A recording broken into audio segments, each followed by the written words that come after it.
বাংলাদেশের বাইরে পৃথিবীর বিভিন্ন প্রান্তে যেখান থেকে চ্যানেলে দেখছেন আপনাদের সকলকে সাদর আমন্ত্রণ তৃতীয় মাত্রা দেখবার জন্য। আপনার নানা রকমের রোগ ব্যাধি হতে পারে, কিন্তু হৃদযন্ত্রটা বন্ধ হয়ে গেলে সব শেষ। আমরা সবাই কম বেশি এই বিষয়ে জানি। সো এই যে হৃদয়ের বা হৃদযন্ত্রের ইংরেজিতে যেটাকে আমরা হার্ট বলি, এই হার্টকে সচল রাখবার উপায় কী? হার্ট অ্যাটাক আসলে কী, কাদের হয়, কেন হয়, কখন হয়, এ থেকে পরিত্রাণের উপায় কী, এসব নানা বিষয় নিয়ে সংশ্লিষ্ট নানা বিষয় নিয়ে কথা বলবার জন্য আমার সঙ্গে স্টুডিওতে রয়েছেন আমার বসা আছেন জাতীয় হৃদরোগ ইনস্টিটিউট ও হসপিটালের পরিচালক প্রফেসর ডক্টর আব্দুল ওয়াদুদ চৌধুরী। আমার বায়ে তিনি বসা। আমার ডানের রয়েছেন পপুলার মেডিকেল কলেজ হসপিটালের হৃদরোগ বিভাগের প্রধান অধ্যাপক ডক্টর এ কে মহিউদ্দিন ভূঁইয়া মাসুম। স্বাগত আপনাদের দুজনকে তৃতীয় মাত্রায়। প্রফেসর ওয়াদুদ চৌধুরী, আমরা আলোচনাটা একটু সাধারণের বোধগম্যভাবে করতে চাই। সো আমি আপনার কাছ থেকেই প্রথমে বুঝতে চাই যে হার্ট অ্যাটাক আসলে কি বলে, মানে এবং এটা আমরা যখন বলি যে মানুষ স্ট্রোক করে বা হার্ট অ্যাটাক হলে কতবার হার্ট অ্যাটাক হলে একটা মানুষ সারভাইভ করতে পারে, মানুষের অনুভূতি বা অনুভবটা কেমন হয় একটু যদি আপনার কাছ থেকে শুনতে চাই। একটা খুব ইম্পর্টেন্ট জিনিস আপনি বলছিলেন, যে স্ট্রোক শব্দটা বলছেন। আসলে কিন্তু স্ট্রোক এবং হার্ট অ্যাটাক দুটো অর্গানের জন্য। যখন ব্রেনকে ইনভলভ করে তখন সেটা স্ট্রোক, যখন হার্টকে ইনভলভ করে তখন এটা হার্ট অ্যাটাক। বাট একই, কিন্তু আসল ব্যাপারটা হলো ব্লাড সাপ্লাই ওই অর্গানটা যদি বন্ধ হয় তাহলে ওই অর্গানটার ইনজুরি হবে, ক্ষতি হবে। তখন ব্রেনের ক্ষেত্রে হলে স্ট্রোক হয়ে যায় এবং হার্টের ক্ষেত্রে হলে আমরা বলি হার্ট অ্যাটাক। আমার হার্টটা মার পেট থেকে 20 দিন থেকে কিন্তু এটা টিপ টিপ করছে, কন্টিনিউয়াস কাজ করছে। তার খাবার দরকার, খাবার তো আসবেই সেই ওয়াশার লাইন যেটা ধমনীগুলো আছে সেটা দিয়ে। ওটার মধ্যে যদি কোনো ব্লক হয়ে যায় তাহলে যে এলাকাটা সাপ্লাই দিচ্ছে খাবার পাচ্ছে না, স্বভাবতই ওই টিস্যুগুলো মরে যাবে এবং তার জন্যই আপনার বিশাল ক্ষতি হবে। কারণ এত পেইন হবে, এত কষ্ট পাবেন এবং যেটা হবে হার্টের ফাংশনটা অনেক কমে যাবে যদি আপনি বেঁচে যান। এখন যেটা সবাই মনে করে যে আমি একবার হার্ট অ্যাটাক হলে কি মরে যাব, তা কিন্তু না। হার্ট অ্যাটাক তো একটা রিজনকে ইনভলভ করছে, কত বড় মাত্রার অ্যাটাক হচ্ছে, কত। এখন আমি জিনিসটা এভাবে বলি যে আপনি ধরেন মোহাম্মদপুর এলাকাটায় জালি অনেক রাস্তা আছে, দুটো ফিডার রোড, সাত মসজিদ রোড এবং যে মিরপুর রোড। এখন মিরপুর রোড বা সাত মসজিদ রোড বন্ধ করে দিলে মোহাম্মদপুরের অবস্থা খারাপ, কিন্তু ভিতরে যদি একটা রাস্তা বন্ধ হয় ওই জাস্ট অন্য পাশ দিয়ে ঘুরে কিন্তু লোকজন যেতে পারবে। তার মানে একটা ছোট অ্যাটাক একটা বড় অ্যাটাকের মধ্যে মেইন বেশকমটা হলো যে মেইন যে ধমনীগুলো সেটা বন্ধ হচ্ছে কিনা এবং পুরোপুরি বন্ধ হচ্ছে কিনা তার উপর নির্ভর করে। কাজে একজন রোগী কিন্তু অনেকবার কিন্তু হার্ট অ্যাটাক হতে পারে। আপনার চিকিৎসা যত ভালো হবে তত আপনার বেঁচে থাকার সম্ভাবনা, ভালো থাকার সম্ভাবনা বাড়বে এবং আপনি যত বেশি দিন বাঁচবেন সময়ের সাথে সাথে বডির যে চেঞ্জ তো হবে, তখন আবারও হার্ট অ্যাটাকের সম্ভাবনা থাকবেই। এমনিতে কতবার হতে পারে, মানে এরকম কোনো আছে? মানে সাধারণভাবে অনেকে মনে করেন আপনি দেখবেন আমরা যেরকম পেশেন্ট দেখি 4বার 5বার করে তার হার্ট অ্যাটাক হচ্ছে। আমাদের রোগীরা আছেন স্ট্যান্টিং করেছেন, বন্ধ হয়েছে 4-5 বছর পরে, আবার রিং বসিয়েছেন, স্ট্যান্ড আমরা যেটা বলি করেছেন, আবার ব্লক হয়েছে 4-5 বছর পরে, 10 বছর পরে তার বাইপাস করতে হলো। বাইপাস করে উনি আবার 5-10 বছর ভালো। তারপরে দেখেন ওনার যদি 50 বছর বয়সে প্রথম হয়, এই প্রথম 5-10 হলো 60, আরও 10 হলো 70 বছর বয়সে আবার প্রবলেম হলো, তখন কিন্তু আমরা আবার স্ট্যান্ড করে দিচ্ছি। আমরা কিন্তু এরকম রুগীদের হরহামেশা পাচ্ছি যার আগে স্ট্যান্ড করা হয়েছিল এখন আবার স্ট্যান্ড করাতে হচ্ছে। স্ট্যান্ড মানে রিং আপনারা যেটা বলছেন।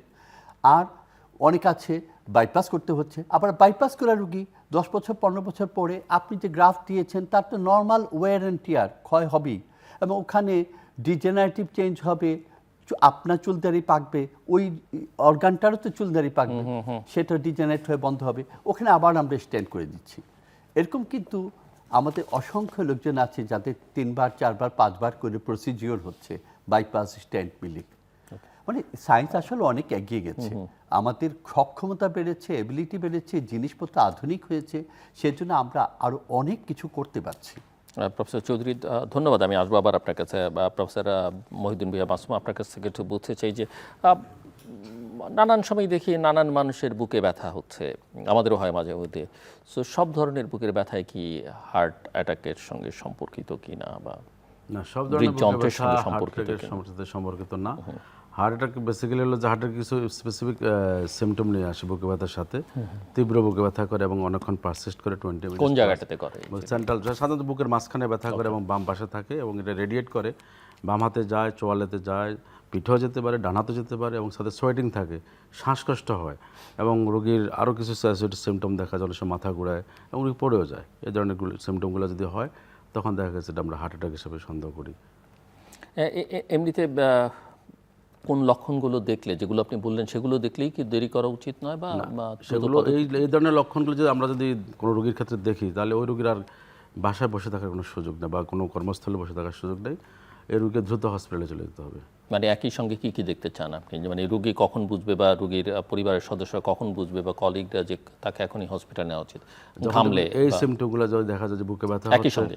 একই সাথে বুকে ব্যথা, শ্বাসকষ্ট, সোয়েটিং হচ্ছে এবং এই শ্বাসকষ্ট হচ্ছে এবং এই পেনটা রেডিয়েট করছে এবং পেনের ইন্টেন্সিটি বেড়ে যাচ্ছে, তাহলে বুঝতে হবে যে এটা হার্ট অ্যাটাক এবং এটা হার্ট অ্যাটাক এক্সক্লুড করার জন্য দ্রুত চলে যেতে হবে হসপিটালে। সো এরকম ক্ষেত্রে বাড়িতে বা যেখানেই থাকুক, কর্মস্থলে থাকতে পারেন একজন মানুষ বা যে কোনো অন্য জায়গায় থাকতে পারেন, তার কি করা উচিত এবং কি করা উচিত নয়? এটা তো সাধারণত আমাদের কারো কাছে এই ধরনের সেলফ যে মেডিকেশন থাকে, আমরা যে কিছু হার্ট অ্যাটাকের ক্ষেত্রে আমরা কিছু ওষুধ ইউজ করি ইমার্জেন্সি, আমরা লোডিং ডোজ বলি, কিন্তু সেগুলো তো আর থাকে না।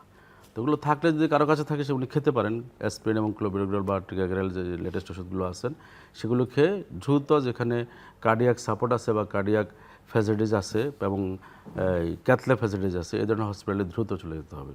এটা হলো আমাদের আমি কথা। কি একটু সম্পর্ক করি? please. আসলে এই বুকের ব্যথাটা উচিত কনটেক্সটে দেখা। একটা 18 বছর মেয়ের যদি বুকে ব্যথা হয় তা আমি হাসি, এরে তোর তো বয়স এখন হৃদয় ব্যথা হওয়া, হৃদযন্ত্রে ব্যথা হওয়ার না। আবার যখন তার মার হয়, যিনি এখন 45 বছর বয়স, একটু প্রিমেচুর মেনোপজ হয়ে গেছে, একটু প্রেশার আছে, ডায়াবেটিস আছে, তার ক্ষেত্রে ব্যথাটাকে আমি অনেক ইম্পর্টেন্স দিব। এই কনটেক্সটটা খুব ইম্পর্টেন্ট। যার আগে থেকে প্রেশার, ডায়াবেটিস, কোলেস্ট্রল আছে, স্মোকিং করেন অথবা ফ্যামিলি হিস্ট্রিতে তার ভাই বোনদের হার্টের রোগের হিস্ট্রি আছে, তার ক্ষেত্রে কিন্তু যে কোনো চেস্ট পেইনকে আমি অনেক বেশি ইম্পর্টেন্স দেব। কিন্তু যেহেতু আপনি বলছেন যে 18 বছর হলে হৃদয় আর 45 হলে আপনি হৃদযন্ত্র নিয়ে ভাববেন, এখন তো অল্প বয়সে অনেকেরও হৃদযন্ত্রের সমস্যা দেখা যাচ্ছে। কেন হচ্ছে দেখেন, একটা তো কনজেনিটাল আছে, জন্মগতভাবে অনেকের আছে, শিশু বা সেটা কিশোর অন্য জিনিস, তরুণদেরও তাদের আছে। কিন্তু হ্যাঁ, না ঠিক আমি এইভাবে বলছি হয় বাট না। কিশোর তরুণদেরও তো অনেকের। হ্যাঁ, কেন হচ্ছে জানেন? আপনি তাকিয়ে দেখেন তো যার হয়েছে তার হাঁটা চলা কী অবস্থা, তার বডি ওয়েটটা কেমন, তার চলাফেরাটা কী অবস্থা, তার খাদ্যাভ্যাস কেমন। এবং খুব দুঃখের ব্যাপার, ইদানিং যেটা দেখতে পাচ্ছি, ওই যে কিছু যে আমাদের বদভ্যাস হয়ে গেছে যে ড্রাগস নেওয়ার, কিছু কিছু ড্রাগ আছে যে করোনার একটা স্পাজম করায়। সেই স্পাজম এমন হতে পারে, নর্মাল করোনার স্পাজম হয়ে বন্ধ হয়ে আছে, অনেক সময় আপনার হার্ট অ্যাটাক হয়ে যাবে। এটা কিন্তু হতে পারে এবং হচ্ছেও। এবং যারা এরকম খুব ওবেজ হয়ে যাচ্ছে, আপনি একটা ক্লাস 7-8-এর বাচ্চাকে দেখলে যার ওজন 100 কেজির উপরে, এটা তো অস্বাভাবিক। ওরা তো ছিমছাম থাকবে, হরিণের মতো খেলে বেড়াবে, ঘুরে বেড়াবে, তা কি হচ্ছে? এই যে জিনিসগুলো, এটা কিন্তু আমাদের দেখতে পাচ্ছি যে অনেক কম বয়সে হয়ে যাচ্ছে। আপনি যেমন লাইফস্টাইলের কথা বলছিলেন, খাদ্যাভ্যাসের সঙ্গে সব কিছুর সঙ্গেই হৃদযন্ত্রের একটা সম্পর্ক আছে বা হার্ট অ্যাটাকের হয়তো সম্পর্ক আছে। অনেকের আবার এই খাদ্যাভ্যাসের কারণে বা নানা কারণে হয়তো গ্যাসের প্রবলেম আছে এবং এই গ্যাসের ব্যথা বা শরীরের নানা প্রান্তে ঘোরাঘুরিও করে। সো এই অবস্থা থেকে অনেকেই যদি ভাবেন যে এটা গ্যাসের ব্যথা বা সেক্ষেত্রে একটা বিপদ হতে পারে আসলে যদি গ্যাসের ব্যথা না হয়। সো এটাকে কীভাবে আসলেও হয়, আমরা প্রায়ই পাই যে যাদের আসলে হার্ট অ্যাটাক হয়েছে উনি ভাবছেন গ্যাস, অ্যান্টাসিড খাচ্ছেন, ওই গ্যাস্ট্রিকের অন্যান্য ওষুধ খাচ্ছেন, ভালো হচ্ছে না। যখন শ্বাসকষ্ট শুরু হয় তখন ডাক্তারের কাছে গিয়ে ইসিজি করে দেখা যায় অলরেডি হার্ট অ্যাটাক হয়ে গেছে। এবং হার্ট অ্যাটাকের বড় বৈশিষ্ট্য কি, আপনি যত তাড়াতাড়ি ট্রিটমেন্টটা করতে পারবেন আপনার মাসলের ক্ষতি তত কম হবে, আপনি তত তাড়াতাড়ি ভালো থাকবেন, আপনার মৃত্যু আশঙ্কা কমে যাবে। যত দেরি করবেন, আপনি বেঁচে গেলেও ট্রিটমেন্টটা শুরু হলেও যে ড্যামেজটা হয়ে গেল ওই মৃত টিস্যুগুলো আর বেঁচে উঠবে না। মৃত প্রায় টিস্যু বেঁচে ওঠে, মৃত টিস্যু বেঁচে ওঠে না। এইটা একটা বড় প্রবলেম। মাসুমের নিশ্চয়ই অনেক অভিজ্ঞতা হয়, ও তো আমি অনেক স্যার প্রচুর যে primary কথাটা PCI বলছিলেন যে করে। ইয়াংদের ড্রাগের কথা বললেন, আমি আমার পপুলার কার্ডিয়াক সেন্টারে আমি 3টি পেশেন্ট পেয়েছি একেবারে সরাসরি ড্রাগ অ্যাবিউজার। ওদের কিন্তু আমি একজনকে স্ট্যান্ডিং করতে হয়েছে, একদম প্রাইমারি পিসিআই করেছি। আর স্যার যেটা বলছেন যে ওভারওয়েট, আমি ওভারওয়েটে পেয়েছি, এবং এগুলো একেবারে আমাদের প্র্যাকটিক্যাল, মানে এভিডেন্স বেস চিকিৎসা তো এখন, তো আমরা এগুলো অহরহ পাচ্ছি। এবং এগুলো এমন পর্যায়ে চলে গেছে যে এদেরকে আসলে মানে লাইফস্টাইলটা এমন পর্যায়ে চলে গেছে, কন্ট্রোল করা যাচ্ছে না। এবং ওই ফ্যামিলি থেকে আমরা অহরহ ছেলে মেয়ে যে আসতেছে এই যে বুকে ব্যথা নিয়ে। আর স্যার যেটা বললেন যে গ্যাসের সমস্যা, যেটা গ্যাসের সমস্যা নিয়ে আসতেছে বা ওষুধ খাচ্ছে বাসায়, গ্যাস মনে করে বাসায় বসে আছে, পরের দিন ইসিজি করে দেখে যে একটা বিশাল একটা ড্যামেজ হয়ে গেছে হার্টের। এই জন্য আমরা ফেস করছি। আমার একটা অ্যাডভাইস কি জানেন, ধরেন যার প্রেশার ডায়াবেটিস আছে বা স্মোকার আছে বা ফ্যামিলিস্টে আছে, আমি বলি ভাই তুমি কষ্ট করে একটা ইসিজিটা করে নাও, করে ওই ডাক্তার না থেকে ওই টেকনিশিয়ানকে বলো এই খারাপ কিছু আছে, ওরা তো অনেক ইসিজি করে, ওরা কিন্তু বুঝতে পারে। সাধারণভাবে ধারণা ইসিজি থেকে সবকিছু অ্যাসেস করা যায় এখন। কিন্তু এটা কিন্তু বেডসাইড টেস্ট সবচেয়ে সহজ টেস্ট, নন ইনভেসিভ টেস্ট, এবং মেজরিটি ক্ষেত্রে এটা কিন্তু আপনাকে ইনফরমেশন দেবে। ওকে, আমার নাই মামার থেকে কানা মামা ভালো, এটা আমাকে যেটুকু দেবে সেটুকুই আমি অসংখ্য রোগীর জীবন বাঁচাতে পারবো। সো এমনিতে যদি কারো হার্ট অ্যাটাক হয়, অনেক সময় রিসেন্টলি উনি এক আমাদের কলিগকে পেশেন্ট হিসেবে দেখেছেন যে তার সে নিজেই ধারণা করছে যে তার অ্যাটাক করেছে বা এরকম একটা পরিস্থিতিতে সে গেছে। সো অনেকে নিজে ড্রাইভ করেন, তাদের কি উচিত নিজের গাড়ি ড্রাইভ করা? আমি কিন্তু এরকম পেশেন্ট দেখেছি, ঢাকার বাইরে ছিলেন, ফেরত আসছেন, তার সাভারের কাছে গিয়ে মনে হলো আমার কেমন লাগছে, খারাপ লাগছে, সেলফ ড্রাইভিং। ও কোনো মতে ড্রাইভ করে সে হৃদরোগ ইনস্টিটিউটের ইমার্জেন্সিতে এসছেন, এসে ওই ডাক্তার সাহেবকে বলছে ভাই আমার চাবিটা নেন, আমার ফোনটা রাখেন, আপনি আমাকে দেখেন। দেখা গেলো হার্ট অ্যাটাক, উনি ভর্তি হয়ে গেছেন, ওনার বাসায় খবর দিয়ে পরে গাড়ির ব্যবস্থা হয়েছে, কিন্তু উনি কিন্তু আন্দাজ করতে পেরেছেন। যখন এরকম হবে, পথে যদি থাকেন, ওই যে ইমার্জেন্সি ওষুধের কথা বলছিলেন মাসুম, আপনি অ্যাসপিরিন 300 মিলিগ্রাম 75 মিলিগ্রামের ট্যাবলেট 4টা খেয়ে নেন, ক্লোপিডোগ্রেল 75 মিলিগ্রাম আপনি 4টা ট্যাবলেট খেয়ে নেন, কামড়ে খেয়ে নেন, খুব মুক্তিতা হবে, অসুবিধা নেই, ওটা ইমিডিয়েটলি কাজ করবে, আপনাকে যান বাঁচিয়ে দিবে। যদি আপনার হার্ট অ্যাটাক না হয়, বড় জোর কী হবে, আপনার অ্যাসিডিটি বাড়বে। অ্যাসিডিটি আপনাকে মারবে না, কিন্তু ওটা যদি হার্ট অ্যাটাক হয়ে থাকে আপনার মৃত্যুর আশঙ্কা 30% কমিয়ে দিতে পারে তাৎক্ষণিকভাবে, পথের মধ্যে থেকে ফার্মেসিতে ওষুধটা যদি আপনি নিয়ে নেন। অ্যাসপিরিন এবং ক্লোপিডোগ্রেল আপনারা এই যে ইকোস্পিন নামে পাচ্ছেন, ক্লোপিন নামে পাচ্ছেন, আর অনেক নামে কটা পাচ্ছেন। অ্যাসপিরিন খেতে হবে? 300 মিলিগ্রাম করে খেতে হবে। 300 মিলিগ্রাম। আমাদের এগুলো 75 মিলিগ্রামের ট্যাবলেট থাকে, কাজে 4টা করে খেতে হবে। এটা চিবিয়ে খেতে হবে, ওই যে না পানি দিয়ে না, ওকে, চিবিয়ে খেয়ে আপনি পানি দিয়ে খেয়ে নেন, কিন্তু গিলে খাবেন না, গিলে খাবেন না। তাহলে ওই ব্রেকডাউন হয়ে গেলে, কাভার কাজটা- ব্রেকডাউন হয়ে গেলে সাথে সাথে কাজ করে। ওকে।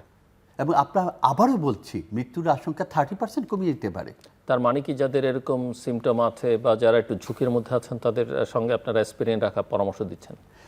আমি তো অনেক সময় আমি নিজেও যেটা করি, যেহেতু আমার নিজের ফ্যামিলিতে হার্ট ডিজিজ আছে, আমার ভাইয়ের এনজিওপ্লাস্টি স্টেন্টিং আমার নিজের হাতে করা, আমি কিন্তু বলি যে পথের মধ্যে আমাদের বয়সী যারা হয়েছে, এই 50 ঊর্ধ্ব 60 ঊর্ধ্ব, তাদের এটা রাখলে মন্দ কি? আমি রাখি সবসময়, যে এই যে লোডিং ডোজগুলো আমরা যেগুলো বলি ইমার্জেন্সি মেডিসিন, আমার যেখানে ট্রাভেল করি আমার সাথে থাকে, আমার গাড়িতে থাকে। ট্রাভেল করলে আমি রাখি অ্যাসপিরিন স্পেশালি বা ওই জাতীয়। এমনি হার্ট অ্যাটাকের রোগীকে কোন ধরনের হসপিটাল নিয়ে যাওয়া উচিত বা কোন হসপিটালে নিয়ে যাওয়া উচিত বলে মনে করেন আপনি? কথাটা কিন্তু খুব ঝামেলার, আমি কোথায় আছি তার উপর নির্ভর করে। এখন আমি যদি থাকি সেই বাহুবল সিলেটের হবিগঞ্জের, ওখানে আশেপাশে উপজেলা হেলথ কমপ্লেক্স ছাড়া তো কিছু নেই, আমি তো ওখানে যেতে হবে। আর ঢাকা শহরে যদি থাকি, এক ধানমন্ডিতে আপনি তাকিয়ে দেখেন, পপুলার, লেবেড, ইউনিকল, গ্রিন লাইফ, এই যে আছে কি বলে স্কোয়ার হসপিটাল, কাছাকাছি কতগুলো, ইবনে সিনা, আরেকটু দূরে আমার বিএসসিট আছে, অনেক আছে, হৃদরোগ ইনস্টিটিউট পড়ে আছে। আমাদের অপশন অনেক, ঢাকার বাইরে তখন অপশন অনেক কম। তবে যেখানে হোক হাসপাতালে যান, একটা ইসিজি করার ব্যবস্থা করেন। এইটুকু আমার প্রথম, মানে আমি যেটা বলবো সবাইকে অনুরোধ করব, যদি সন্দেহ করেন করে নেন, ওইটা করে শিওর তো হওয়া যায় যে আমার সম্ভাবনা তুলনামূলকভাবে অনেক কম হার্ট অ্যাটাকের। একটা এসিড রিফ্লাক্স হলেও কিন্তু পেইন হয়, কিন্তু আপনি ওইটা তখন এসিডি ভালো থাকলে তখন আপনি দ্বিতীয় চিন্তা ওটা করতেই পারেন। আপনি এসিডির জন্য তো তাৎক্ষণিকভাবে মারা যাবেন না, কিন্তু এই যন্ত্রটি বন্ধ হলে 5 মিনিট পরে তো আপনি মরহুম। কাজে আগে এদিকটা ট্রিটমেন্ট চিন্তা ভাবনা করে তারপরে না হয় অন্যদিকে চিন্তা ভাবনা করি। প্রফেসর মাসুম, আমরা এমনি পিসিআই এর কথা শুনি এবং যে প্রাইমারি পিসিআই কি, এটা একটু যদি সাধারণভাবে বুঝিয়ে বলেন।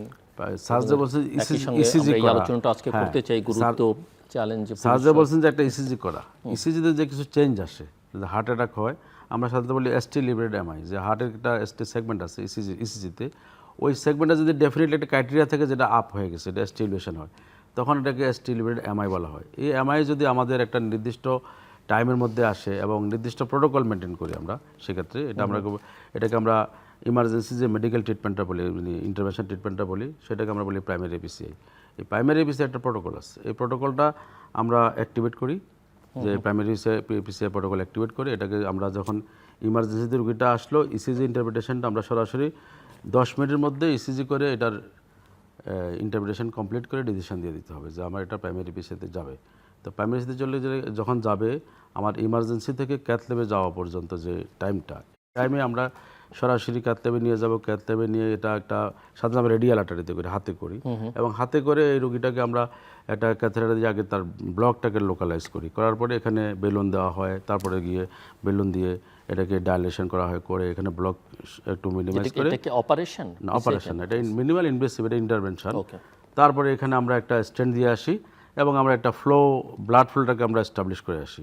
এই জিনিসটার টাইম হলো ডোর টু বেলুন টাইম, এটা হলো 90 minutes and less. 90 minutes and less, এবং এটা এর মধ্যেই ইন্টারন্যাশনাল স্ট্যান্ডার্ড, এখানে এভাবেই করতে হবে। আর ঝুঁকি কতখানি?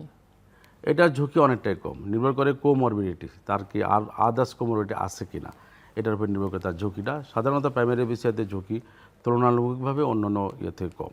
সো আমি এখানে একটু ইন্টারাপ্ট করবো। দেখেন, ও প্রথম কথা বলেছে ইসিজি ডায়াগনোসিসটা। এখন এই জায়গাতেই একটা কিন্তু আছে। কিন্তুটা কোথায়? আমি যেখানে ইসিজি করছি, আমি বাংলাদেশে কোথায় আছি, সেখানে আমার ইসিজিটা দেখে কেউ একজন ইন্টারপ্রেট করতে হবে তোমার তো হার্ট অ্যাটাক হচ্ছে। এখন সেটার জন্য আমি কি করতে পারি? আপনার যদি সম্পর্ক থাকে, আপনি চট করে ছবি তুলে হোয়াটসঅ্যাপে আপনার ডাক্তার বন্ধুর কাছে পাঠান, ওরে দেখতো আমার কি হয়েছে, কিছু হয়েছে কি না। এটা কিন্তু করা সম্ভব। মাসুমে এটা নিয়ে কথা বলবে। আমরা কিন্তু চাচ্ছি সারা দেশে এরকম একটা ডিজিটাল নেটওয়ার্ক হোক। একটা উপজেলার ছেলেও যেন যদি করে, সে হয়তো বুঝতে পারছে না, সন্দেহ হচ্ছে, সেই ছবি তুলে একটু জেনে অভিজ্ঞ একটু সিনিয়র যার কার্ডিওলজিতে ট্রেনিং আছে, ওর কাছে যেন সে পাঠিয়ে দিতে পারে। আমরা যদি সিস্টেমটা চালু করতে পারি, তাৎক্ষণিকভাবে তার হচ্ছে প্রাথমিক চিকিৎসাটা তো আমি শুরু করে দিতে পারি। এটা কিন্তু সম্ভব। প্রাইমারি পিসিআই দুর্বলতা কোথায়? দুর্বলতা হলো আমার কয়টা জায়গায় প্রাইমারি পিসিআই করার মতো যোগ্যতা সম্পন্ন কার্ডিওলজিস্ট আছেন। মাসুমের কাছে এটা ডাল ভাত, আমার কাছে ডাল ভাত, কিন্তু অনেক কার্ডিওলজিস্টের কাছে এটা না, যারা ক্যাথলেবে কাজ করেনি বা প্রাইমারি পিসিআই করার অভিজ্ঞতা নেই। আপনি রিস্কের কথা বলছিলেন। একটা প্রবলেম কি, আপনি যদি মনে করেন যে একটা প্রসিজিওর, একটা ইন্টারভেনশন একদম রিস্ক ফ্রি হবে, এটা তো সাংঘাতিক, এটা ভুল ধারণা। একটা হার্ট অ্যাটাক হলে আপনার মৃত্যুর আশঙ্কা, কত বড় হার্ট অ্যাটাক হয়েছে তার উপর নির্ভর করে আপনার 10% থেকে 30%, 40% হতে পারে।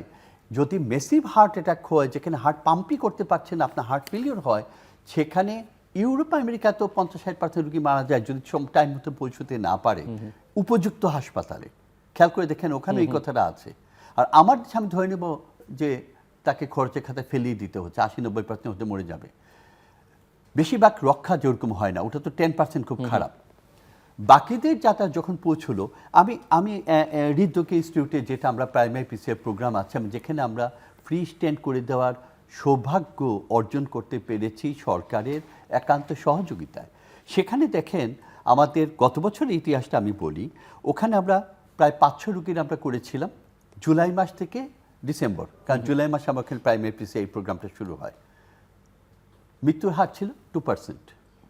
আমার এভারেজ হসপিটালে যাদের প্রাইমারি পিসিআই করি না, তাদের মৃত্যুর হার কত, হসপিটালে ঢোকার পরে অ্যারাউন্ড 6-7% বা আর একটু বেশি।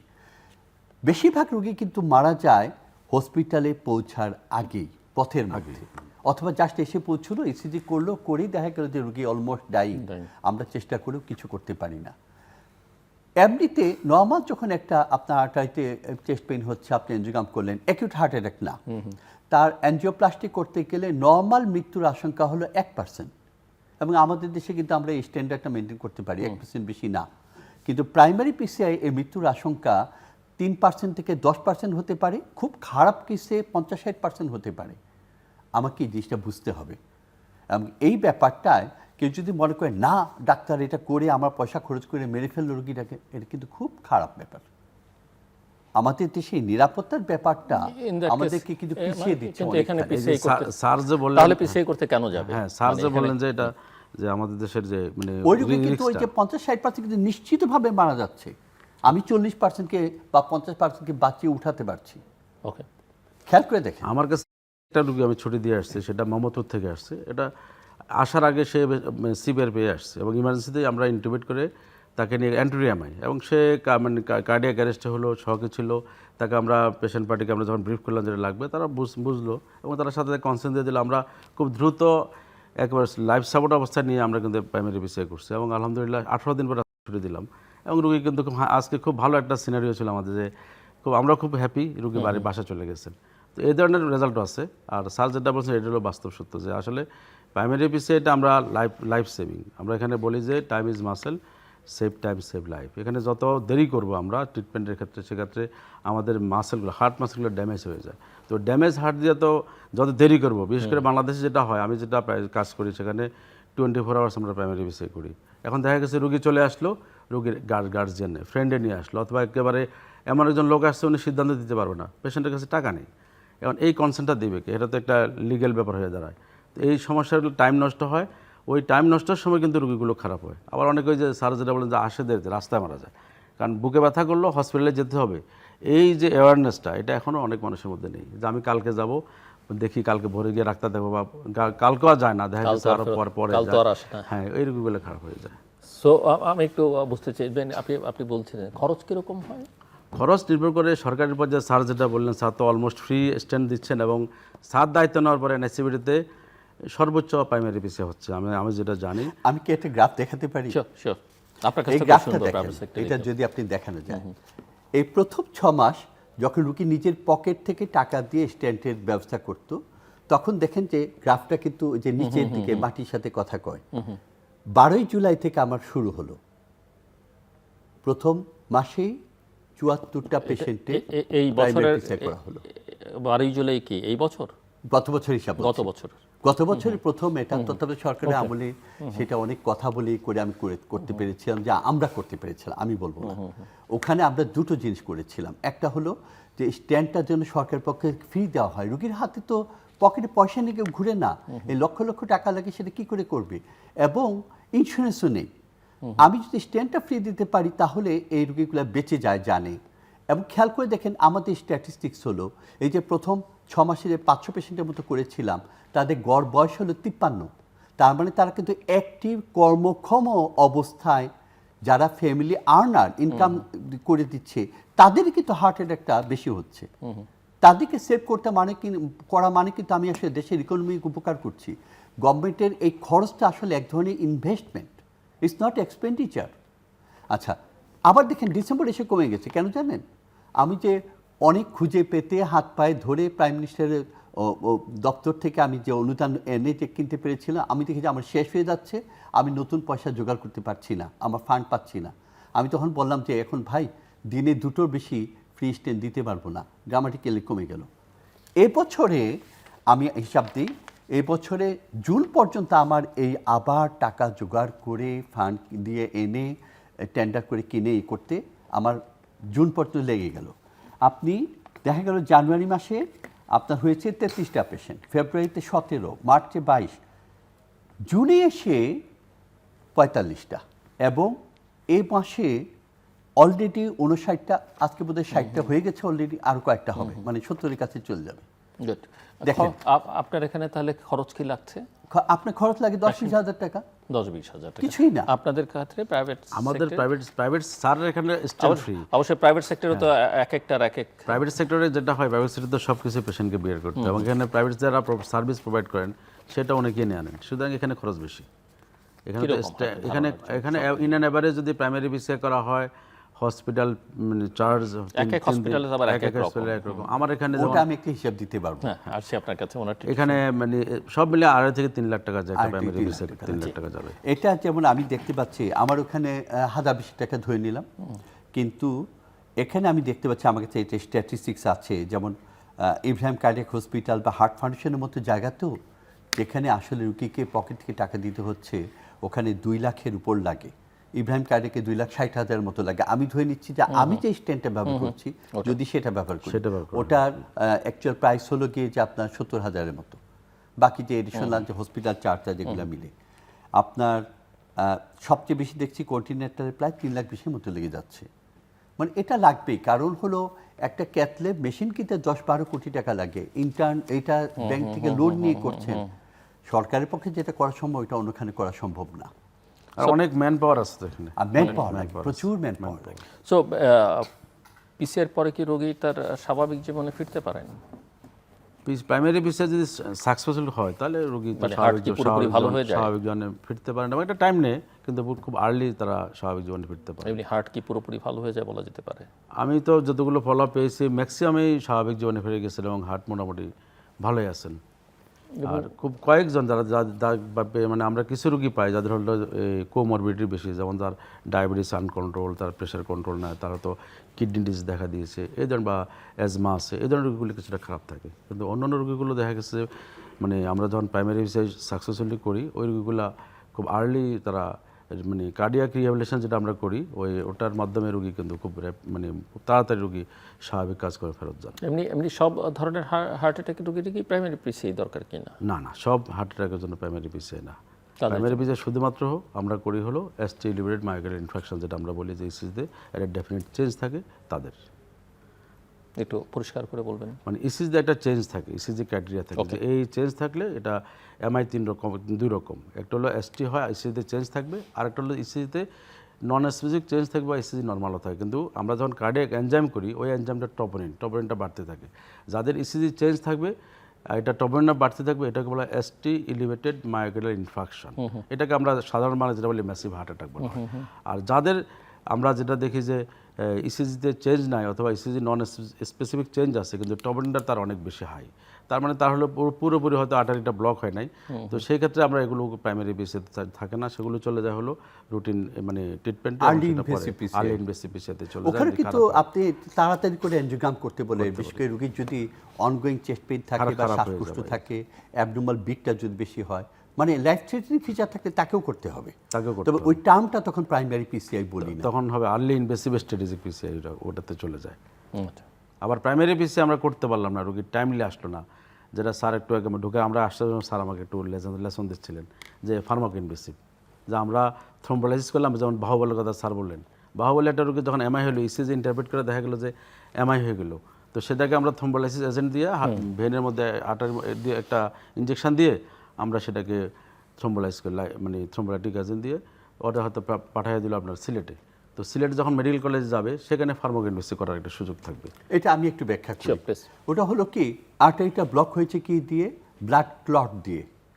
কতগুলো ওষুধের কথা যে বলছিলাম, একটা ক্লটের মধ্যে দুটো অংশ থাকে, সেল থাকে যেটা প্লেটলেট আরবিসি সেগুলো, এবং আরেকটা জিনিস থাকে সেটা হলো কোয়াগুলেন্ট ফ্যাক্টরস, মানে ইট এবং সিমেন্ট মিলে ওয়ালটা তৈরি হলো। এখন আমরা যে অ্যাসপিরিন টপিক্যাল দিচ্ছি ওই সেলগুলাকে অ্যাক্টিভ হওয়া আটকাচ্ছে, কিন্তু যে সিমেন্ট যেটা আছে সেটাকে তো গলানো দরকার, সেটার জন্য ওষুধ আছে। ও থ্রোম্বোলাইসিস যেটা বলছিল, স্টেপটোকাইনিজ ইউজ করি আমরা, টেনেক্টিপ্রিজ ইউজ করি, ওগুলা আইভি দিতে হয়, সাথে সাথে দিলে পরে কাজ করে, অনেকখানি কাজ করে, তবে প্রাইমারি পিসের ধারে কাছেও না, সম্ভাবনা। স্টেপটোকাইনেজ যেটা আমরা কমনলি ইউজ করি, দাম পড়ে 1,000-5,000 টাকার মতো, আমাদের সরকারি হাসপাতাল কিন্তু সেটাই ইউজ করি সারা দেশে, যেখানে সিসিউ আছে, সেটার দাম পড়ে 1,000-5,000। টেনেক্টিপ্রিজ অনেক, ওটার এফিকেসি হলো স্টেপটোকাইনেজের 40 থেকে 60%। এফিকেসি মানে কি, সে ওই ক্লটটাকে, ব্লাডের জমাটবাঁধা রক্তটাকে গলিয়ে ফেলে ব্লাড চালু করে দিচ্ছে সেটা। টেনেক্টিপ্রিজ অনেক দামি, প্রায় 50,000 টাকার মতো, সেটা কিন্তু এফিকেসি বেশি, যদি খুব কুইকলি ইউজ করা যায় প্রায় 90%-এর কাছে, যদি একটু দেরি হয় 60-70%, তাও এটার থেকে অনেক ভালো, 70%-80%। এখন এটা করলাম, ওটা পার্শিয়ালি আপনার ব্লাড ফ্লো চালু হলো, প্রবলেম কিন্তু তবু রয়ে গেল। এই রোগীটাকে এখন আমি ইনিশিয়ালি সেভ করে মৃত্যুর আশঙ্কাটা কমিয়ে একটু স্টেবল করে আমি যদি একটা সেন্টারে পাঠাতে পারি যেখানে পিসিআই করার ক্যাপেবল, প্রাইমারি পিসিআই হবে না, ওই সময়টা চলে গেছে, তার কিন্তু এরপরেই যদি আমি খুলে দেই, এর কিন্তু ইনজুরি মাত্রা আমি সত্যি কমাতে পারবো। আমি নিশ্চিত করতে পারবো তার কমপ্লিকেশন, হার্ট ফেলিওর, ভবিষ্যতে অন্যান্য যে প্রবলেমগুলো সেটা অনেক কমে আসবে। এটি কিন্তু সম্ভব এবং আমাদের দেশে এটাই বোধহয় হওয়াটা বেশি জরুরি। প্রাইমারি পিসি আমি এনএসপিতে করতে পারছি, আমার লোকবল বেশি আছে দেখে আমি সকাল 8টা থেকে রাত 8টা পারছি, আমি কিন্তু 24 ঘন্টা পারছি না, কারণ ওই পরিমাণ ফেসিলিটি আমার যে শুধু তো ডাক্তার না, doctor, nurse, technician, ward boy সবাই লাগে, ওই পরিমাণ সামর্থ্য আমাদের নেই। 8টা 2:30 অফিস, আমরা কিন্তু 8টা থেকে 8টা মানে আসলে 9টা পর্যন্তই থাকে, আমরা করছি, এইটুকু করতে পেরেছি। ভবিষ্যতে আমার হওয়া উচিত যে পারলে 24 ঘন্টা করার জন্য। ওরা প্রাইভেট সেক্টরে যেখানে রুগীর পয়সা দিচ্ছে সেখানে তারা আরও একটু বেশি সময় করতে পারছে, কিন্তু আমরা 24 ঘন্টা করতে পারি। 24 ঘন্টা করতে পারছে। অনেকগুলো প্রাইভেট সেন্টার এরকম করতে পারে বাংলাদেশে, কিন্তু খুব হাতে গোনা, আমার আঙ্গুলের 5টা আঙ্গুলের সমান না সংখ্যাটা। যদি ফার্মাকে ইনভেসিভ হয়, ধর নরসিংদীতে হলো একটা থানায়, ওখানে রুগীর কিন্তু ওই ওষুধগুলো দিয়ে আপাতত সেভ করে পাঠিয়ে দিল, পরের দিন যদি আমি এটা করে দিতে পারি তাহলেও কিন্তু রুগীর বিশাল উপকার হয়। কাজে প্রাইমারি পিসিআই এবং ফার্মাকে ইনভেসিভ পিসিআই দুটো যদি একটা আমব্রেলা প্রোগ্রামের আন্ডারে এনে গভর্নমেন্ট যদি কিছু আমাদেরকে সাপোর্ট দেয়, আমরা কিন্তু আপনাদের স্বাস্থ্যসেবায় আমাদের ডাক্তাররা সেই চেষ্টাটা করব। আমাদেরকে সামর্থ্যবান করেন, দেখেন আমরা রিটার্ন কি দেই। আমি একই লোকবল নিয়ে দেখালাম, প্রথম 6 মাসে টোটাল 39টা, পরের 1 মাসে 74টা, যখনই সুযোগ পেয়েছে। আমরা পরিশ্রম করতে রাজি আছি, মেধাগুলো কাজে লাগতে রাজি আছি, কিন্তু আমাদেরকে সামর্থ্যবান করতে হবে, যেটা বিশেষ করে ফাইন্যান্সটা খুব ইম্পর্টেন্ট।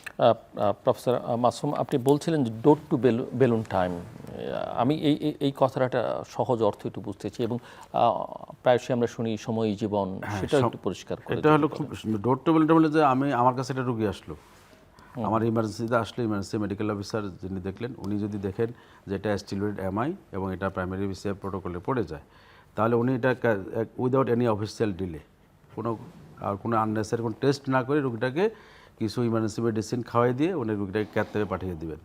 ক্যাথ ল্যাবে, ওখান থেকে ক্যাথ ল্যাবে গিয়ে ক্যাথ ল্যাবের মেশিনে উঠানোর পরে আমরা যে রেডিয়াল পাঞ্চার করি, ওই পাঞ্চার করে টোটাল প্রসিডিউরটা শেষ করে আসতে সময় লাগবে আমার 90 মিনিটস অ্যান্ড লেস, এর বেশি না। এটা হলো ইন্টারন্যাশনাল স্ট্যান্ডার্ড। তাহলে আমি অনেকটাই মানে যদি আমি মেইন একটা আর্টারি যদি সাধারণত এগুলোতে 100% ব্লক পাওয়া যায় অধিকাংশ ক্ষেত্রেই, তো সেক্ষেত্রে যদি আমি ওই ব্লকটাকে সারিয়ে দিয়ে এখানে স্টেন্ট পরিয়ে আসি, ওই রোগীর যে মাসেলগুলো আছে ওই ড্যামেজটাকে আমরা রক্ষা করতে পারি। কারণ এখানে যদি আমরা ডোর টু বেলুনটা মেনটেন না করি, তাহলে তার মাসেলগুলো ড্যামেজ হবে এবং রোগীর আলটিমেটলি ওই কাঙ্ক্ষিত বেনিফিট পাবে না। এই টাইমটাকে বলা হয় ডোর টু বেলুন টাইম, যে 90 মিনিটসের মধ্যে আপনি প্রাইমারি পিসিআই সম্পন্ন করবেন। সময় জীবনকে এটার সঙ্গে সম্পর্কিত। আমার কাছে পৌঁছানোর পরে যেন দেরি না হয়, এটা আমাকে এনশিওর করতে হবে। আপনার কাছে পৌঁছানোর পর্যন্ত যেন, এখানে মানে আবার পৌঁছানোর পরে যেন দেরি না হয়। আমার মানে হলো হসপিটাল, এখানে আবার একটা দরজায় কথা আছে, ঢুকলো, আমার ক্যাথলেপ দিয়ে আমার বেলুন পাস করে ব্লাড ফ্লোটা ইনিশিয়াল চালু করে দিলাম, ওই পর্যন্ত সময় ব্লাড ফ্লো চালু হলেই মৃতপ্রায় ইয়েগুলা কিন্তু মাসলগুলো কিন্তু চাঙ্গা হয়ে ওঠা শুরু করবে। এখানে আবার আরেকটা টাইম আছে, সেটা হলো যে কারো ক্ষেত্রে 120 মিনিট। সাপোজ রুগী আমার কাছে আসলো, আমি প্রাইমারি পিসিআই করি না, স্যার করেন, আমার কাছে আসলো, আমি ইনিশিয়ালি লোডিং ডোজ দিয়ে স্যারের কাছে পাঠিয়ে দিলাম, এই টাইমটা কিন্তু 120 মিনিট। 2 ঘন্টার মধ্যে যদি সম্ভব হয় রুগীর ট্রান্সফার করতে, এটা হলো গোল্ডেন আওয়ার। 2 ঘন্টার মধ্যে যদি সম্ভব না হয় তাহলে আপনি ফার্মাকে ইনভেসিভ প্রোটোকলে এই 2 ঘন্টা আপনি কি মানে বাড়ি থেকে হসপিটাল পর্যন্ত, হসপিটালে গিয়ে ওনার থেকে আপনি পর্যন্ত 2 ঘন্টা নাকি? না, এটা বলা হয় যে আপনার যে প্রথম যে কন্ট্যাক্ট পার্সন আসলো, মেডিকেল পার্সন আসলো, ধরেন একটা উপজেলা গিয়ে পৌঁছলো বা ইউনিয়ন সাব সেন্টারে পৌঁছালো, ওখান থেকে পিসিআই ক্যাপেবল সেন্টারে পৌঁছে তার আর্টারিটা খোলা পর্যন্ত, বেলুন করে খোলা পর্যন্ত সময়টা যদি 2 ঘন্টার মধ্যে হয় তাহলে পাঠান। যদি দেখেন না পথে দেরি হয়ে যেতে পারে, তাহলে ওখানেই তার ইনিশিয়াল ট্রিটমেন্টটা শুরু করে দেন। রোগী 2 ঘন্টা হলো গোল্ডেন আওয়ার। আপনি যদি দেখেন যে গোল্ডেন আওয়ারটা আপনি পারবেন না, তাহলে ওই স্যার যেটা বলছেন যে আপনি থ্রম্বোলাইসিস করতে হবে, করে আপনি পরবর্তীতে পাঠাবেন, তখন আমরা ফার্মাকোইনভেসিভ পিসিআই যেটা সেটা করব। ওকে, সেটা 24 ঘন্টার মধ্যে করতে হবে আমাদের। আমরা আবার একটু তরুণদের প্রসঙ্গে যাই, যারা ভবিষ্যৎ আর কি। এই যে তরুণদের আপনারা বলছিলেন ওবেসিটি একটা কারণ, ফিজিক্যাল মুভমেন্ট না থাকা একটা কারণ, এবং তরুণদের তো হয় হার্ট অ্যাটাক, এটাও আমরা এখন মোটামুটি বুঝতে পারি। আমি ইয়ংকেস্ট যার করেছি তার হলো 18 বছর। আমি 18 স্ট্যান্ডিং করছি, কারণ 17তে লাগে নাই স্যার। 18 যে ছেলেটা হয়েছে ওর হার্ট অ্যাটাক, ওর অবশ্য ওষুধে কাজ হয়ে গেছে। আমি প্রাইমারি পিসিআই কোনো স্টেন্ট লাগেনি, করে দেখলাম যে ওষুধে তার কাজ হয়েছে। যে ওষুধগুলো দিয়েছি ওর আসলে জেনেটিক্যাল কিছু প্রবলেম ছিল। 18 না, ওই বাচ্চাটা ছিল 17। 18 বছর যার করেছিলাম ইউনিভার্সিটির স্টুডেন্ট ছিল, সে এখন একজন বিচারক। আমি মনে করছি সেই 2010 সালে করেছিলাম। হ্যাঁ, ওরও কিন্তু ওই জেনেটিক কিছু প্রবলেম এটা ছিল। কি মূলত মানে জেনেটিক কারণেই নাকি আরো? ওটা জেনেটিক কারণে হয়েছিল, এই দুজনের মানে জেনারেলি কি কি তাদের হলো রক্ত জমাট বেঁধে যাওয়ার টেন্ডেন্সি বেশি ছিল, আচ্ছা। ওই জন্য তাদের এটা হয়েছিল। এমনিতে আমরা এই জায়গাগুলো থেকে হার্ট অ্যাটাকের পেশেন্ট, মানে ডায়াবেটিস আপনাদের কথাই বেরিয়ে এসছে, হাই ব্লাড প্রেশার, অনেক সময় আমরা স্মোকিংয়ের কথা বলি যে স্মোকিং একটা বড় কারণ। এগুলো আসলে ঝুঁকিটা কতখানি বাড়ায় বা এগুলো কতখানি কারণ আসলে? এটা জন্য হার্ট অ্যাটাক কিন্তু আমরা কিছু রিস্ক ফ্যাক্টর জানি, এগুলো ছিল ফিক্সড, যে এটা যেমন আমি পুরুষ মানুষ আমার ফ্যামিলিতে আছে, এগুলো একটা fixed risk factor, family history আছে, এগুলো রিস্ক ফ্যাক্টর। কিন্তু কিছু মডিফাইবল আছে, এগুলো আমরা চেঞ্জ করতে পারি। যেমন আমাদের স্মোকিং, ডায়াবেটিস, হাইপারটেনশন, আমাদের লাইফস্টাইল, কোলেস্ট্রল যদি বেশি থাকে, এগুলো আমরা মডিফাই করতে পারি। এখন যদি আমরা এই মডিফাইবল রিস্ক ফ্যাক্টরগুলোকে যদি আমরা মডিফাই করতে পারি এবং আমরা লাইফস্টাইল চেঞ্জ করতে পারি, স্মোকিং সিজেশন করতে পারি, আমরা যদি ফিজিক্যাল অ্যাক্টিভিটিস ভালো রাখি, আমাদের যে ডায়েট হ্যাবিটটা আমরা ভালো করি, তাহলে অনেক কমে যায়। এবং বলা হয় যে এখন স্যার আরও ভালো বলতে পারবেন, আমি স্যার তো ডাইরেক্ট স্টুডেন্ট, এই জন্য স্যারের সঙ্গে কথা বলতে আমার একটু জড়তা হচ্ছে। স্যার আমার একেবারে 3rd ইয়ার থেকে টিচার, তো বেসিক্যালি স্যারের কাছে শিখে আমি আজকেও শিখতে আসছি। তারপরে আমি বলবো যে আমরা যদি যে ডাটা আছে, ইন্টারন্যাশনাল ডাটা, 80 থেকে 90% হৃদরোগ কিন্তু এই ধরনের হৃদরোগগুলো প্রতিরোধ করা যায় যদি আমরা যদি এই রিস্ক ফ্যাক্টরগুলোকে কন্ট্রোল করি, নিয়ন্ত্রিত জীবনযাপন করি। Good control diabetes, good cholesterol, বিশেষ করে এলডিএল কোলেস্ট্রল যদি আমরা অনেক মানে কমে নিয়ে আসি, আর শারীরিক পরিশ্রম করা, আর যেটা আমরা সবসময় বলি যে রাত জাগা, ঘুমটা আমরা খুব কম ঘুমাই, এই জিনিসগুলো যদি আমরা পরিহার করতে পারি তাহলে হৃদরোগ অনেকটাই প্রিভেন্ট করা যায়। এলডিএল কোলেস্টেরল কমিয়ে আনার জন্য কি কি পরামর্শ আপনারা? একটা হলো ফুড হ্যাবিট, এক্সারসাইজ, আর হলো কিছু কিছু ক্ষেত্রে ড্রাগ লাগবে, এগুলো করতে হবে আমাদেরকে। ডক্টর চৌধুরী, এখানে একটু প্রবলেম আছে। প্রবলেমটা কি আসলে জেনেটিক্স একটা বিরাট রোল প্লে করে। আপনি দেখবেন পুরান ঢাকার মানুষ চমৎকার একটা ভুঁড়ি আছে, লিপিড প্রোফাইল করে দেখেন বিউটিফুল। আবার খুব শুকনো কটকটে একটা মানুষ, খুবই একেবারেই খাওয়া দাওয়া থেকে শুরু করে সব কিছুর ব্যাপারে খুব নিয়ম মেনে চলে। আমরা এনজিওগ্রাম করে দেখি ওর সর্বনাশ, প্রত্যেকটা আর্টারির মধ্যে ডিফিউজ ডিজিজ, ওরে স্ট্যান্টিং করা যায় না, বাইপাসও করা যায় না, ওষুধ দিয়ে আল্লাহ করা ছাড়া কোনো উপায় নেই। জেনেটিক্স। লিপিড প্রোফাইলের সমস্যাটা হলো কি, আমি যদি শুধু মনে করি খাওয়া কন্ট্রোল করলেই হয়ে যাবে, না, হবে না। খাওয়া থেকে আপনার 30 থেকে 40% কোলেস্ট্রল আসে, বাকিটুকু আপনার বডি তৈরি করে। এখন যদি খাওয়ার মধ্যে আমি একটা চেঞ্জ আনি যে আমি ভালো কোলেস্ট্রলটা বেশি খাচ্ছি, তাহলে কিন্তু বডি কিন্তু করবে কি, খারাপ কোলেস্ট্রলটা কম বানাবে। এমনি তো সে যেটা বানাচ্ছে তার মধ্যে ভালো কোলেস্ট্রল বেশি যদি পায় সাপ্লাই, সে কিন্তু তার তৈরি মাত্রা কমিয়ে দিবে। এটা একটা খুব ইম্পর্টেন্ট জিনিস। তার মানে আমি একটি 30, 40, 50% মডিফাই করতে পারছি খাওয়া দিয়ে। আমি যদি খরচ করি, কিভাবে খরচ করব? এক্সারসাইজ। আমি যদি ওটা করতে পারি, তাহলে কি হবে, এইচডিএল নামে যেটা ভালো কোলেস্ট্রল সেটা বাড়ছে। এইচডিএলটার কাজ কি? আমি বলি এটা হলো ঝাড়ুদার। ও হলো সারা বডির সমস্ত ভেসেলগুলো থেকে বাজে কোলেস্ট্রলকে টেনে এনে পরিষ্কার করে আপনার লিভারে বাইল এবং যে স্টুলের যে কালারটা আপনার দেখতে পান ইয়েলো, ওটার মধ্যে কিন্তু এগুলো বের করে দিচ্ছে। তাহলে ঝাড়ুদার কিন্তু বাড়তে থাকে, এইচডিএল বাড়ে। এই দুটো গেল। ঔষধ কিন্তু খুব ইফেক্টিভ ওষুধগুলো আছে। তো এই যে কোলেস্ট্রল ওষুধগুলা, অ্যাটোরভাস্টাটিন, রোসুভাস্টাটিন, এরা কিন্তু লাইফ সেভিং, এরা যে এই গেম চেঞ্জার আমরা বলতে পারি। তারা আপনারা আমার এই রিস্কগুলো অনেক কমিয়ে দেয়। এখন কতটুকু কমালে পরে আমার এটা বেনিফিট হবে? এখন অনেকে ধারণা করে আমি যদি আমার কোলেস্ট্রল বেশি কমিয়ে দিই আমার কি কোনো ক্ষতি হবে? সেদিন আমাদের একটা প্রোগ্রাম হচ্ছিল, আমি আমার ইয়াং ডাক্তারদের জিজ্ঞেস করছিলাম সেই প্রোগ্রামে একটা প্রেজেন্টেশনে, যে এই যে তোমরা খেয়াল করো, এই যে ছোট ছোট বাচ্চাগুলো নাতুপুতু বাচ্চা গালটোপাটো বা ওদের শরীরে সব চর্বি না, তুলতুলে না, ওদের এলডিএল কত থাকে? 20 থেকে 25। তার মানে এলডিএলটা অনেক কমালেও আমাদের কিন্তু ক্ষতি হচ্ছে না, কারণ ওই বাচ্চা তো ঠিকই ওই 20-25 এলডিএল নিয়ে তার ব্রেন ডেভেলপ করছে, তার নার্ভগুলো ডেভেলপ করছে, তার বডি ডেভেলপ করছে, চমৎকার একটা ছোট্ট বাচ্চা, সে একটা ইয়াং তরুণ হয়ে গড়ে উঠছে। তার মানে আমরা যে অমূলক ভয় পাই অনেক বেশি কমালে অনেক ক্ষতি হবে, ওটা অত ঠিক না। হ্যাঁ, কমালে পরে কারো কারো একটু দুর্বল লাগে, ঠিক আছে, আমরা একটু মাত্রাটা, ওষুধের মাত্রাটা ঠিক করে দিই, কিন্তু কমাতে হবে। ডায়াবেটিক পেশেন্ট, আমি বলি ভাই ডায়াবেটিস হয়েছে, তুমি কিন্তু মনে রাখবা তুমি আজ হোক কাল হোক তুমি কিন্তু হার্টের রুগী হবা। Tomorrow or the day after it will come. এখন আমি কি চাইবো ওই আশাটা যেন অনেক পরে হয়। আমি 40 বছরের রুগী না হয়ে 70 বছরের রুগী হতে চাই। মন্দ কি? সেটার জন্য ইররেসপেক্টিভ অফ লিপিড প্রোফাইল, আমার লিপিড প্রোফাইল যা ইচ্ছা থাকুক, আমার যদি ডায়াবেটিস হয়, আমার বয়স 40 বা তদুর্ধ হয়, আমার কিন্তু কোলেস্ট্রল ওষুধ খাওয়া উচিত। এবং এই কমা নিয়ে ভয় পাওয়া উচিত না। যত পারেন কমান, যত দিন বেশি পারেন খান, যত আগে পারেন শুরু করেন। এই 3টা প্রিন্সিপাল হলো কোলেস্ট্রল কমানোর জন্য এই আজকালকার ওষুধকে সবসময় খেতে হবে? খেতে হবে সবসময়।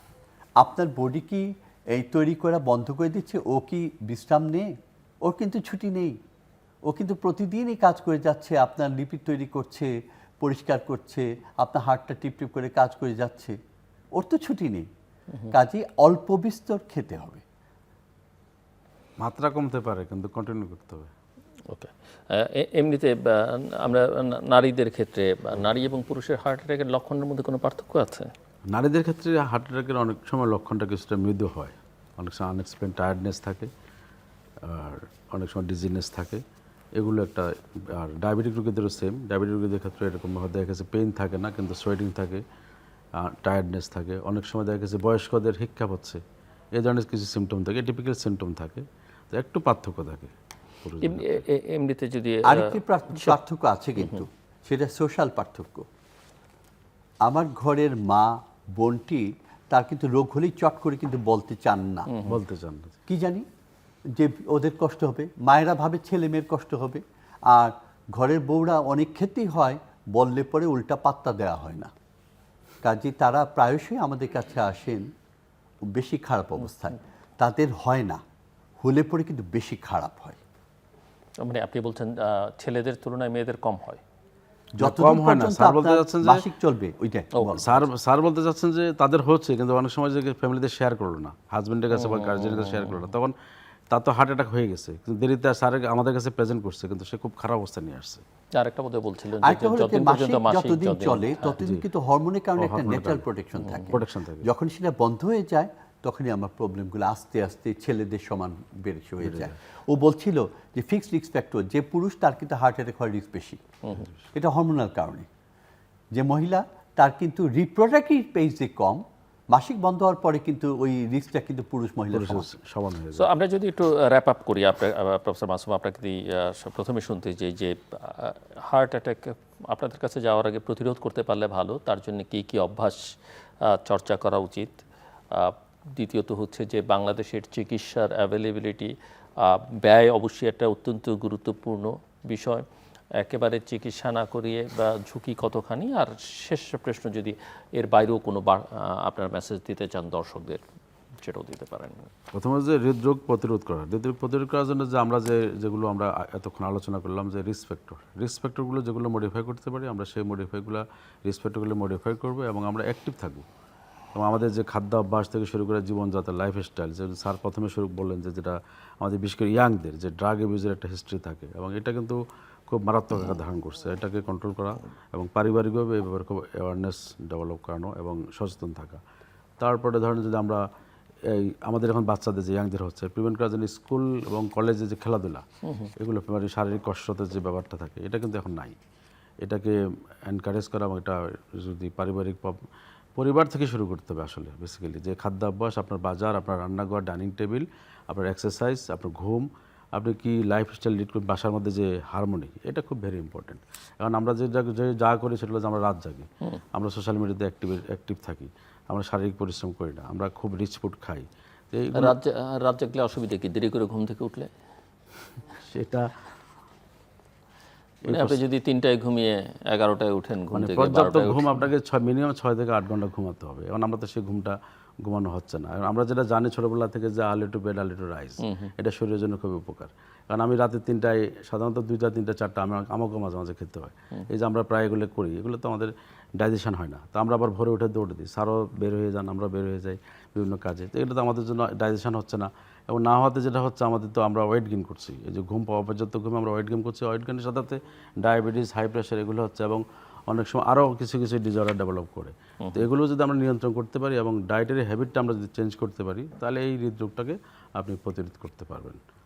আর দ্বিতীয়ত যেটা বললেন যে আমাদের এই হৃদরোগের জন্য করণীয় কী, হৃদরোগের জন্য করণীয়টা আমাদের বেসরকারি পর্যায়ে হৃদরোগের যেটা বেসরকারি হেলথ প্রোভাইডাররা যেটা করছেন, সেটা বাংলাদেশে যেটা হচ্ছে, এটা আমি মনে করি যে সন্তোষজনক। কিন্তু সরকারি লেভেলে স্যার যে ডাটা আপনাকে দিলেন, এটা খুব ভালোভাবে করতে হবে। কারণ এটার করার জন্য সরকারের এখানে আন্তরিকতা লাগবে 1 নম্বর। 2 নম্বর হলো একটা ন্যাশনাল নেটওয়ার্ক লাগবে, যেটা বলি যে ST লিবারেড MI নেটওয়ার্ক, যেটার মধ্যে আপনি বলতে পারেন যে কী করা যায়। যে স্যার যেটা বললেন যে ECG করা, এটা উপজেলা পর্যায়ে একটা রুগী চেস্ট পেন নিয়ে গেল, এখন দেখা যাচ্ছে ইমার্জেন্সিতে ECG করলো, ECG ইন্টারপ্রিটেশন হচ্ছে না। কিন্তু নিয়ম হলে ECG 10 মিনিটের মধ্যে ECG ইন্টারপ্রিটেশন লাগবে। এবং সেটা টেলিমেডিসিনের যুগে এখন করা যায়। জেলা থেকে উপজেলাতে আপনি উপজেলা থেকে জেলায় পাঠিয়ে দিতে পারেন। মোবাইলের যুগে আপনি টেলিমেডিসিন করতে পারেন, করে ECG যদি হয় যে হ্যাঁ এটা ST MI, তাহলে আমরা করতে পারি। আমরা সেখানে যদি প্রাইমারি বিষয়ের জন্য ক্যাপাবল থাকে, সেখানে যদি 2 ঘন্টার মধ্যে আমি পাঠাতে পারি, তাহলে পাঠিয়ে দিলাম। নাহলে আমি সেখানে থর্মালাইজ করলাম, করে রুগীটা আমি সেন্ড করে দিলাম। আর ফার্মাকোগনোসিস আমি এখানে ফেলতে পারি। তাই 2টা কাভারেজটা আমরা এখানে নিয়ে আসতে পারি। এই জন্য এই জিনিসটাকে সরকারি পর্যায়ে উপজেলা থেকে জেলা, জেলা থেকে বিভাগীয় থেকে ঢাকা, এটা একটা ন্যাশনাল নেটওয়ার্কের আওতা আনতে হবে। এটা একটা বাজেট, একটা বিশাল ব্যাপার। যেটা স্যার যেটা আপনাকে ডাটা দেখালেন, যে হৃদরোগে যখন স্যারের কাছে স্ট্যান্ড অ্যাভেলেবেল ছিল, তখন কীভাবে গ্রোথ ছিল, এরপরে গ্রোথ কমে গেল। এই যে আমাদের কাছে প্রাইভেটে হোক আর সরকারিতে হোক, যে রোগীগুলো আসে, এই রোগীগুলো কিন্তু বেসিক্যালি কোনো টাকা পয়সা নিয়ে আসেন না, খুবই কম, হয়তো কিছু সামান্য টাকা পয়সা নিয়ে হসপিটালে আসেন।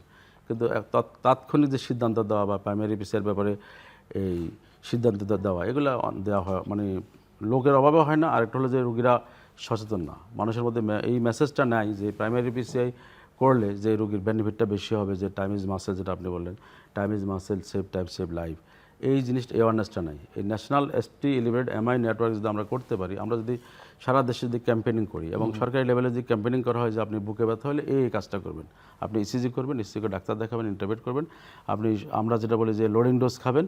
তারপরে যদি হয় যে আমরা প্রাইমারি PCI ক্রাইটেরিয়ার মধ্যে বলে প্রাইমারি রিসার্চ করবো, প্রাইমারি রিসার্চ যদি সম্ভব না হয় আমরা ST লিবারেড MIতে যাবো, কী বলে ফার্মাকোগনোসিসে যাবো। এইভাবে রেফারেল সিস্টেম যদি করা হয়, তাহলে আমরা অনেকগুলো জীবনকে রক্ষা করতে পারবো। এবং এইগুলো জীবনকে রক্ষা করার জন্য আমাদেরকে আসতে হবে একটা ন্যাশনাল নেটওয়ার্কের আওতায়। এখানে অ্যাম্বুলেন্সের ভূমিকা আছে, এখানে ক্যাথল্যাব পাওয়া যাবে কিনা, সিট পাওয়া যাবে কিনা, ডক্টরের অ্যাবিলিটি থাকবে কিনা, এগুলো খুব ভেরি ইম্পর্টেন্ট। জি প্রফেসর অধীর চৌধুরী। আমি কতগুলো জিনিসের সম্পূরক করি। 1 নম্বর জিনিস হলো ডিজিটাল নেটওয়ার্কিংটা অসম্ভব ইম্পর্টেন্ট, এবং এটা খুব সম্ভব। দ্বিতীয় হলো যে এখানে সরকারি এবং বেসরকারি 2 পক্ষের মধ্যে কিন্তু একটা সম্পর্ক তৈরি করলে ভালো হয়। যেমন শরীয়তপুরে একটা প্রাইভেট মেডিকেল কলেজ আছে, এখন তাদের সামর্থ্য আছে একটা ক্যাথল্যাব ওখানে বসানোর, তাদের সামর্থ্য আছে একজন কার্ডিওলজিস্ট ওখানে বেতন দিয়ে রাখা, যিনি কাজটা করতে পারেন। যদি তারা এখন সরকারি যে হাসপাতাল থেকে কিন্তু কোনো রুগী তাকে কিন্তু পাঠাতে পারে না, আমরা অফিসিয়ালি কিন্তু তাকে পাঠাতে হয় সরকারি এই যে মেডিকেল কলেজ হাসপাতাল বা স্পেশালাইজড হাসপাতালে। সেই রুগী সেই শরীয়তপুর থেকে ঢাকা কিংবা বরিশাল বা কিংবা ফরিদপুরে পৌঁছাতে যে সময়টা লাগবে, বাড়ি কাছের হসপিটালে ফেসিলিটি থাকলে সে ইউজ করছে না। আমরা যদি এমন একটা সিস্টেম করতে পারি সরকারের সাথে সমঝোতার ভিত্তিতে, যে হ্যাঁ তোমার তো বেসরকারি, তোমার খরচ বেশি বুঝলাম, তুমি আমার থেকে, আমার হসপিটাল থেকে বা আমার একটা ইউনিয়ন সাব সেন্টার থেকে একটা রুগী যখন সরকারি জায়গা থেকে রেফার হবে, তুমি তার খরচ 30% কমাও, 50% কমাও, তবু করে দাও। তাতে হবে কি, ওদেরও রুগীর মাত্রা কিন্তু বাড়বে। কেন বাড়বে? যখন কিছু রুগী ওখান থেকে ভালো আর শুরু হবে, লোকজন বিশ্বাস হবে না এরা প্রাইভেট হলো, এরা কিন্তু খারাপ না, কাজ কিন্তু করছে, তারা কিন্তু এমনি তো রুগী পাবে। আমার কি লাভ? আমার হলো উইন উইন সিচুয়েশন, আমার মানুষটা আসলে চিকিৎসা পাচ্ছে, ও তো অনেক খারাপ হয়ে যাওয়ার কথা। এই যে আসা যাওয়া, ঢাকায় থাকা, ফরিদপুরে থাকা, তার একটা খরচ আছে না, সেটা হিসাব করতে হবে না?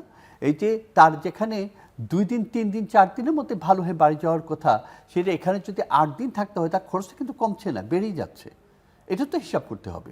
এই ইকোনমিক হিসাবটা করে খালি যদি মনে করি যে না অন্যের লাভ হয়ে যাচ্ছে, না আমার মানুষের লাভ হচ্ছে কি না আলটিমেটলি, ওটা হিসেব করে যদি আমরা কিছু প্ল্যান করি ভালো হবে। আর কিছু যোগ করবেন? শেষ করতে হবে। একটা খুব ইম্পর্টেন্ট জিনিস আমি সবাইকে, আমাদের দর্শকদের বলবো, হৃদযন্ত্রটি আপনার, এর ভালো রাখার দায়িত্ব আপনার, এটা আমরা যেন না ভুলি। এবং সেটা শুরু হবে আপনার বাচ্চাকাল থেকে, আপনার স্কুল লাইফ থেকে। তখন থেকে আপনার কিছু ডিসিপ্লিন শেখা উচিত। সেটা ঘুমের ব্যাপারে, খাওয়ার ব্যাপারে, কাজ করার ব্যাপারে, রিক্রিয়েশনের ব্যাপারে। এই যে ঘুমের কথা বলছিলেন, কেন ইম্পর্টেন্ট খেয়াল করে দেখেন। ঘুমের একটা ইম্পর্টেন্ট হরমোন হলো মেলাটোনিন। মেলাটোনিন সিক্রেশন শুরু হয় 8টা, 8:30, 9টার মধ্যে। আপনি দেখেন আমাদের ধর্মে কিন্তু তাই বলছে, তুমি নামাজটা পড়ে আর্লি টু বেড যাও, এবং সেটা শেষ হয়ে যায় ওই ফজর ওয়াক্তে গিয়ে, কিন্তু ওটা শেষ হয়। মেলাটোনিনটা আমার স্মৃতিশক্তি, আমার কগনিটিভ ফাংশন, এগুলোর সাথে কিন্তু জড়িত। কিন্তু আমাদের লাইফস্টাইল, কাজের ধরনেও তো অনেক পরিবর্তন এক্স্যাক্টলি। ঘটছে। আপনি যদি রাতে বেলায় 6 ঘন্টা না ঘুমিয়ে সেটা ভোর রাত থেকে আপনার দুপুর 12টা পর্যন্ত ঘুমান, আপনার কিন্তু সেই বেনিফিট হবে না। আমার বডি আল্লাহ তাআলা একটা রিপারেশন টাইম আছে, সে তৈরি করে দিয়েছেন। নেচারের নিজস্ব একটা নিয়ম আছে, সূর্যের সাথে, সূর্যের আলোর সাথে এটা সম্পর্ক আছে। কাজে ওই জিনিসগুলো ভুলে গিয়ে আমি যদি খালি টাইম অফ স্লিপটা যদি হিসাবে না নিই, অ্যামাউন্ট অফ স্লিপটা যদি নেই, তাহলে ভুল। সময়ের কাজটা সময় করতে হবে। দর্শক অনুষ্ঠান শেষ প্রান্তে আমরা সামাজিক যোগাযোগ মাধ্যম ফেসবুকে, এক্স এবং ইউটিউবে তৃতীয় মাত্রা লাইভ স্ট্রিম হচ্ছে আপনারা দেখতে পারেন। টেলিভিশনের পর্দায় দেখতে না পারলে যে কোনো সময় যে কোনো স্থান থেকে ইউটিউবে বা তৃতীয় মাত্রা চ্যানেলটি সাবস্ক্রাইব করেই পর্ব বা পুরনো পর্বগুলো আপনারা দেখতে পারেন। Professor doctor A K M. Mohiuddin Bhuiyan Masum এবং প্রফেসর ডক্টর আব্দুল ওয়াদুদ চৌধুরী, অসংখ্য ধন্যবাদ এই আলোচনা অংশ নেওয়ার জন্য। দর্শক, আমরা কথা বলছিলাম হৃদযন্ত্র নিয়ে, এবং আমার অতিথি চিকিৎসকরা বলছিলেন বা বিশেষজ্ঞরা বলছিলেন যে হৃদযন্ত্র আপনার, যত্ন আপনাকে নিতে হবে। এবং আমাদের শরীরে নানা রকমের রোগ ব্যাধি হয়, কিন্তু আমরা সবাই এটা বুঝি যে হৃদযন্ত্রের ক্রিয়া বন্ধ হয়ে গেলে আমাদের জীবনটাই আসলে শেষ হয়ে যায়। করণীয় কি? প্রাথমিকভাবে ওনারা বলেছেন যে যেগুলো অত্যন্ত গুরুত্বপূর্ণ, আপনার শরীরটাকে সচল রাখা, খাবার দাবার সহ অন্যান্য ক্ষেত্রে একটা পরিমিতি বোধ বজায় রাখা, ঘুমটা খুবই ইম্পর্ট্যান্ট, পানিটা খুব ইম্পর্টেন্ট, হাসি খুশি থাকাটাও ইম্পর্টেন্ট। একই সঙ্গে শরীরে মানসিক চাপ যত কম নেবেন সেটাও আপনার শরীরের জন্য অত্যন্ত প্রয়োজনীয়, হৃদযন্ত্রের জন্য কার্যকর। এবং সমস্যা যদি দেখা দেয়, তাহলে যত দ্রুত সম্ভব চিকিৎসকের শরণাপন্ন হওয়া এবং হসপিটালের শরণাপন্ন হওয়া, এর বাইরে আসলে অন্য কোনো কিছু নেই। এবং বাংলাদেশে চিকিৎসা মোটামুটিভাবে অ্যাভেলেবল, বেশ ভালো চিকিৎসা হয়, ভালো চিকিৎসক আছেন, ব্যয়ও তেমন খুব বেশি বলা যাবে না কোনো কোনো ক্ষেত্রে। হ্যাঁ, বড় জটিলতা দেখা দিলে হয়তো ব্যয় বাড়বে। আরেকটা বিষয় ওনারা পরামর্শ দিয়েছেন, সেটা হচ্ছে যে ডিজিটাল নেটওয়ার্ক তৈরি করা। সরকার এটাকে ফ্যাসিলিটেট করতে পারে, এবং সরকারি হসপিটাল, বেসরকারি হসপিটালের মধ্যেও এক ধরনের সমন্বয় সাধন করা বা একটা সম্পর্ক তৈরি করা, এবং সরকারি ফাইন্যান্সিং বা এই জায়গায় পুরো সরকারের যে নীতি সহায়তা, সেগুলো অত্যন্ত জরুরি। দর্শক, আপনি আপনার হৃদযন্ত্রের ব্যাপারে সচেতন হোক, এখন থেকেই সচেতন হন। আপনার পরিবারের যারা তরুণ সদস্য আছে, শিশু আছেন, তাদের ব্যাপারে সতর্ক থাকুন, সজাগ থাকুন, এবং হৃদযন্ত্রটাকে ভালো রাখুন। আপনাদের সবার জন্য শুভকামনা।